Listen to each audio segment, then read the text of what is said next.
नमस्कार. मी राहुल कुलकर्णी. नेहमीप्रमाणे दोन मुद्दे मी टॅग केलेत. ते दोन्ही मुद्दे तुमच्या समोर आहेत. परंतु त्याहून महत्त्वाचे दोन शब्द हे लक्षात ठेवले पाहिजेत. एक म्हणजे इंग्रजीमध्ये क्विड प्रो को, म्हणजे तुम्ही मला काहीतरी द्या, त्या बदल्यामध्ये मी तुम्हाला काहीतरी देतो. हा शब्द फार महत्त्वाचा आहे, तो लक्षात ठेवा. आणि दुसरा महत्त्वाचा मुद्दा, राजकारण आणि सत्ता स्पर्धा किंवा सत्ता याच्यामध्ये एकच गोष्ट कॉमन असते, ती म्हणजे कुठलाही राजकीय व्यवहार हा फायद्यासाठीच केला जातो. आणि म्हणूनच ज्या वेळेला SBIनी सर्वोच्च न्यायालयाच्या फटकाऱ्यानंतर इलेक्शन कमिशनकडे जी माहिती दिली, त्या दोन याद्या आहेत. एक आहे ती रोखे कोणी खरेदी केले, ते 337 पानाची ती यादी आहे.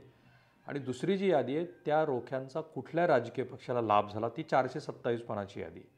काल संध्याकाळी 8 वाजता इलेक्शन कमिशननी आपल्या वेबसाईटवरती ही यादी जाहीर केल्यानंतर जे मी मुद्दे दोन टॅग केलेत, एक म्हणजे गेमिंग कंपन्यांच्या पैशावरती आपल्या देशातल्या राजकीय पक्षांचं राजकारण सुरू आहे, आणि दुसरं म्हणजे भारतीय जनता पार्टीला ह्या रोख्यांचा सर्वाधिक मोठा लाभ झाला आहे. कारण ऑब्व्हियसली हा पक्ष गेली 10 वर्ष सत्तेवरती आहे, आणि म्हणूनच संशयाला पूर्णपणे जागा आहे की मधल्या काळामध्ये सर्वोच्च न्यायालयाने सातत्यानं सांगितल्यानंतरसुद्धा हे रोखे जाहीर करायला का विरोध होत होता.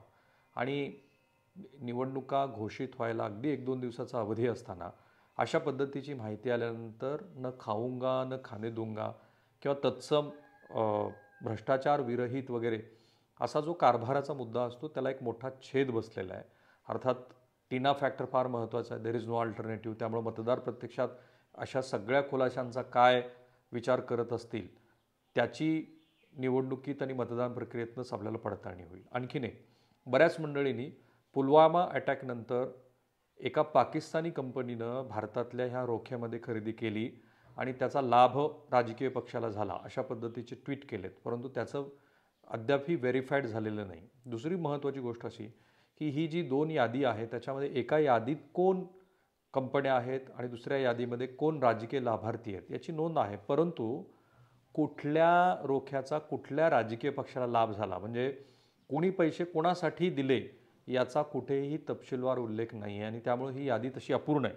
पण तरीसुद्धा ही जी निर्धारित वेळेपूर्वीच यादी जाहीर केली, त्याच्यामध्ये लॉटरी किंग सॅन्टियागोनं सर्वाधिक 1,368 कोटी रुपयाची देणगी दिलेली आहे. आणि एकूण 22,271 कोटी रुपयाची रोखे खरेदी झाले. परंतु त्यातली 18,881च रोख्यांची माहिती समोर आली आहे, असं काँग्रेस पक्षाचं म्हणणं आहे. आता याच्यामध्ये हे जे रोखे खरेदी झाले, त्याच्यामध्ये टॉप देणगीदार कोण आहेत, की ज्या गेमिंग कंपनीचा मी उल्लेख केला, आणि टॉप देणगी घेणारे कोण आहेत त्याचंही आपण बघूया. फ्युचर गेमिंग, त्यांनी 1,368 कोटी रुपये. बरं, ही जी कंपनी आहे, या कंपनीच्या विरोधामध्ये देशभरामध्ये वेगवेगळ्या ठिकाणी गुन्हे दाखल आहेत. त्याची ED आणि तत्सम केंद्रीय संस्थांच्या माध्यमातून चौकशी झालेली आहे. आणि म्हणून तो पहिला शब्द जो क्विड प्रो को मी वापरला, तो इथे लागू होतो, की एकीकडे केंद्रीय तपास यंत्रणा चौकशा करतायत आणि दुसरीकडे मात्र अशा कंपन्यांनी रोखे खरेदी केलेत आणि ते रोखे हे राजकीय पक्षांना दिलेत. कुठल्या राजकीय पक्षांना हे माहिती नाही, गेस वर्क आहे आणि तुम्ही तो गेस करू शकता. सर्वोच्च न्यायालयाचे सरन्यायाधीश DY चंद्रचूड हे म्हणाले होते की असं कसं असू शकतं की भारतीय राज्यघटनेला अपेक्षित असलेली गोष्ट, म्हणजे इथे घडणारी प्रत्येक गोष्ट ही नागरिकांना माहिती असायला हवी, ती या रोखे व्यवहारामध्ये दिसतच नाही. हा कसा काळा पैसा रोखण्याचा प्रयत्न आहे. आणि दुसरं असं की जी कंपनी तोट्यात आहे, त्या तोट्यातल्या कंपनींना सुद्धा विशिष्ट मर्यादेपर्यंत रोखे खरेदी करण्याचा अधिकार कसा आहे, म्हणजे पुन्हा तोच प्रश्न क्विड प्रो को. आणि म्हणून इथे फ्युचर गेमिंग 1,368, मेगा इंजिनिअरिंग ही साऊथ इंडियातली एक कंपनी आहे, जिला जेजिला पासचं एक मोठं कॉन्ट्रॅक्ट मिळालेलं आहे. याचा अर्थ ते एकमेकांशी जोडायचा काही प्रयत्न नाही आहे. मेगा इंजिनिअरिंग 980 कोटी, क्विक सप्लाय चेन 410 कोटी, वेदांता लिमिटेड 400 कोटी, हल्दिया एनर्जी 377 कोटी, भारती ग्रुप 247 कोटी, SL मायनिंग 224 कोटी, पश्चिम UP पॉवर कॉर्पोरेशन 220 कोटी, कोवेनटर फूड पार्क 194 कोटी, मदनलाल लिमिटेड 185 कोटी. हे जे टॉप 10 देणगीदार आहेत, त्याच्यामध्ये 1-2च नावं आपल्या परिचयाची वाटतात. इंटरेस्टिंगली याच्यामध्ये श्री गौतम अदानी आणि श्री अंबानी यापैकी कोणाचाही या यादीमध्ये समावेश नाही आहे. कदाचित त्यांच्या ज्या ॲन्सिलरीज आहेत, म्हणजे त्यांनी ज्या इतर कंपन्याकडनं काम करून घेतलं किंवा त्यांच्या ज्या सबसिडायरीज आहेत त्यापैकी कोणाचा ह्याच्यात पुढच्या 1-2 दिवसामध्ये आणखी काही खुलासेवार उल्लेख येतो का, पण ते इथे नाही आहे. आता या टॉप 10 देणगीदार कोण आहेत बघा, कुठले राजकीय पक्ष आहेत की ज्यांना ह्या देणगीचा लाभ झाला आहे. भारतीय जनता पार्टी ऑब्व्हियसली 6,060 कोटी रुपयाचा त्यांना लाभ झाला आहे. तृणमूल काँग्रेस 1,609 कोटी. आणि दुर्दैवाने अशी ही माहिती येत असतानाच ममता बॅनर्जी यांच्या डोक्याला दुखापत झाली आहे आणि ती दुखापत झाल्यामुळं ते कोलकात्यातल्या एका रुग्णालयामध्ये त्या सध्या भरती आहेत. त्याचा एक ट्विटरवरती एक फोटो पण त्यांच्या पक्षाच्या वतीनं अधिकृतपणे पोस्ट करण्यात आलेला आहे. तुम्हाला आठवत असेल तर विधानसभा निवडणुकीच्या वेळेला सुद्धा श्रीमती ममता बॅनर्जी ह्या जखमी झाल्या होत्या आणि त्यांना रुग्णालयात भरती करावं लागलं होतं. काँग्रेस पक्षाला 1,421 कोटी रुपये मिळाले. ते पण इंटरेस्टिंग आहे की जो पक्ष 2 निवडणुकामध्ये विरोधी पक्षाचं स्थानसुद्धा मिळू शकला नाही, पण त्याला अजूनही काही लोक हे देणगी देऊ इच्छितात आणि त्यांनी ती देणगी दिलेली आहे. बहुधा काँग्रेस पक्षाची ज्या राज्यामध्ये सत्ता आहे, म्हणजे मधल्या काळामध्ये मध्य प्रदेशमध्ये होती, छत्तीसगडमध्ये होती, आता ती तेलंगणामध्ये आहे, कर्नाटकमध्ये आहे, राजस्थानमध्ये होती, तर इथे हे देणगीदार असावेत. BRS 1,214 कोटी रुपये, BJD 775 कोटी रुपये, द्रमुक 639 कोटी रुपये, YSR काँग्रेस 337 कोटी रुपये, तेलुगू देसम पार्टी 218 कोटी रुपये, शिवसेना 158 कोटी रुपये आणि राजद 72.50 कोटी रुपये. म्हणजे ज्या पक्षाचा ज्या राज्यामध्ये सत्ता म्हणून वाटा आहे त्या पक्षाची ही माहिती, ही गेल्या 5 वर्षातली माहिती, 2019 ते 2024 पर्यंतचे हे रोखे आहेत की ज्याची ही माहिती आहे. त्यामुळं त्या वेळेला तो राजकीय पक्ष जो सत्तेच्या ठिकाणी होता त्याला ह्या गोष्टीचा झालेला तो फायदा आहे. भाजपला 1 कोटी रुपये मूल्य असलेले 5,854 कोटी रुपयाचे रोखे मिळालेले आहेत. आणि हेही इंटरेस्टिंग आहे, भाजपला 1 कोटी रुपयाचे 5,854, तृणमूल काँग्रेसला 1 कोटी रुपयाचे 1,457, काँग्रेस पक्षाला 1 कोटी रुपये मूल्य असलेले 1,318, BRSला 1,181, BJDला 766 कोटी रुपयाची देणगी मिळालेली. आता याच्यामध्ये ही जी गेमिंग कंपनी ना, ही गेमिंग कंपनी फार इंटरेस्टिंग आहे. ह्या कंपनीचं जे काही सर्व आहेत, सर्वाधिक देणगी देणारी लॉटरी किंग मॉर्टिन सॅन्टियागो यांनी ही देणगी दिली आहे, जी 1,368 कोटी रुपये. ऑक्टोबर 2020 ते जानेवारी 2024 दरम्यान ही खरेदी झाली. सॅन्टियागो मार्टिनचा फ्युचर गेमिंग अँड हॉटेल्सचा उद्योग आहे. त्याच्या कंपनीविरोधात अनेक गुन्हे दाखल आहेत.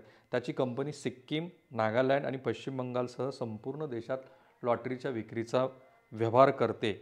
सॅन्टियागोचा मुलगा चार्ल्स यांनी 2015मध्ये भाजपामध्ये प्रवेश केला होता आणि आदित्य बिर्ला समूहाच्या एक्सेल मायनिंग अँड इंडस्ट्रीजनं सुद्धा एकूण 238 कोटी रुपये खरेदी करून 225 कोटी रुपयाची देणगी दिलेली आहे. पण हा जो कोणी लॉटरीवाला आहे ना, त्याचा मुलगा भारतीय जनता पार्टीमध्ये आहे. तर एक गेसवर्क पुन्हा तुम्ही करू शकता की साधारणपणे याची जी देणगी आहे जी सर्वाधिक 1,338 कोटी रुपयाची आहे, 68 कोटी रुपयाची, ती भारतीय जनता पार्टीला गेलेली असू शकते. आणि इथेच तर नैतिकतेचा मुद्दा येतो की तुम्ही एकीकडे खूप साऱ्या जुगाराच्या जाहिराती आहेत त्याबद्दल कन्सर्न व्यक्त करता.